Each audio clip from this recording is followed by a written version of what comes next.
এই ঘরে কেউ আছে গো? শুভ বিজয়া দশমী করতে এইছি তোমাদের জামাই। ও মা, কই ঘরের সব? এই মিষ্টি নিয়ে এইছি।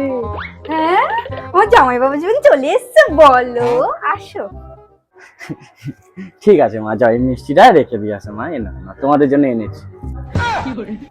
আবার এইসব কিছু খরচা করার দরকার ছিল বলো? এত টাকা। দাঁড়াও, তোর মা একটু আয় তো, এটা একটু রেখে দি। ওকে। এনে এটা ভেতরে রাখ। শুভ বিজয়া দশমী মা। কি করছি আমিও না পাগলে। শুভ বিজয়া দশমী মা। আর বাবা ভালো থেকো, ভালো থেকো বাবা। ওঠো ওঠো, আর প্রণাম করতে হবে না।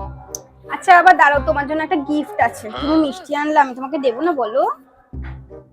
এই দেখো, তোমার জন্য 500 টাকা। ওরে বাবা মা, তুমি আমাকে 500 টাকা দিয়ে অপমান করছিস।